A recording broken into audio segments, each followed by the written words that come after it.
తెనాలి దేవి చౌక్లో వేంచేసి ఉన్న శ్రీ రాజరాజేశ్వరి దేవి అమ్మవారి దేవస్థానంలో దసరా శరన్నవరాత్రుల ఉత్సవాలు ఘనంగా నిర్వహిస్తున్నట్లు కమిటీ సభ్యులు తెలియజేశారు. 3వ తేదీ నుండి 13వ తేదీ వరకు ఉత్సవాలు జరుగుతాయని తెలిపారు. స్థానిక రామలింగేశ్వరపేట దేవి చౌక్లోని శ్రీ రాజరాజేశ్వరి అమ్మవారి దేవస్థానం వద్ద మంగళవారం ఉదయం నిర్వహించిన మీడియా సమావేశంలో దేవస్థాన కమిటీ సభ్యులు పాల్గొన్నారు. ఈ సందర్భంగా వారు మాట్లాడుతూ శ్రీ రాజరాజేశ్వరి దేవి అమ్మవారి దేవస్థానంలో 3వ తేదీ గురువారం నుండి 12వ తేదీ విజయదశమి వరకు దేవి శరన్నవరాత్రి ఉత్సవాలు నిర్వహిస్తున్నట్లు తెలిపారు. ఉత్సవాల్లో భాగంగా గురువారం ఉదయం 7 గంటలకు మంగళ వాయిద్యాలతో కలశ స్థాపన జరుగుతుందని తెలిపారు.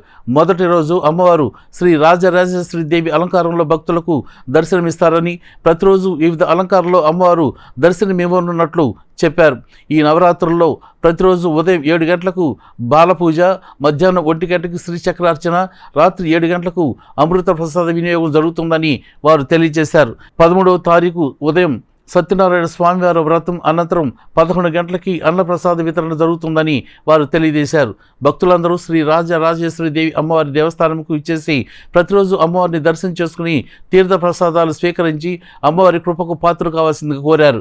ఈ కార్యక్రమంలో కమిటీ అధ్యక్షులు టీవీఎస్ శాస్త్రి, కార్యదర్శి విష్ణుభట్ల రత్నాకర శాస్త్రి, ఉపాధ్యక్షులు చివుకుల శ్రీరామ ప్రసాద్, సహాయ కార్యదర్శి సభ్యులు జొన్నలగడ్డ సూర్యభగవాన్, పోలేపెద్ది రామకృష్ణ, పూర్ణ భాస్కర్, కాజా శివప్రసాద్, కొండపి శ్రీనివాసరావు పాల్గొన్నారు. భక్త మహాశైలరా, రామలింగేశ్వరపేట దేవీ చౌక్లో వేంచేసి ఉన్న శ్రీ రాజరాజేశ్వరి దేవి అమ్మవారి దేవస్థానంలో 93వ శరన్నవరాత్రోత్సవాలు 3/10/2024 గురువారం నుండి 13/10/2024 ఆదివారం వరకు వైభవపేతంగా జరగటానికి సన్నాహాలు జరుగుతున్నాయి. ఈ కార్యక్రమాల్లో ఉదయం నుంచి సాయంత్రం వరకు పూజాది కార్యక్రమాలు జరుగుతాయి. ఉదయం పూట 8 గంటలకు బాలపూజ, అనంతరం తీర్థప్రసాద వినియోగం, 12:30 నుంచి శ్రీచక్రార్చన కార్యక్రమం జరుగుతుంది. సువాసినులందరూ పాల్గొంటారు. శ్రీచక్రార్చన కార్యక్రమం అనంతరం సాయంత్రం 7 గంటలకి తీర్థప్రసాద వినియోగం జరుగుతుంది.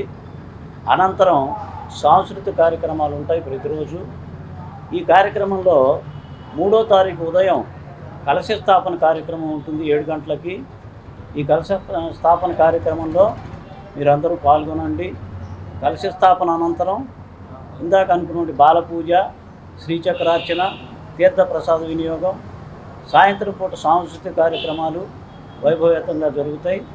మా కమిటీ వాళ్ళందరం ఇప్పుడు జాగ్రత్తలు తీసుకుని ఈ కార్యక్రమాలు నిర్వహించడానికి అనుమతులన్నీ తీసుకుని జరుపుకోవడానికి ప్రయత్నం చేస్తున్నాం.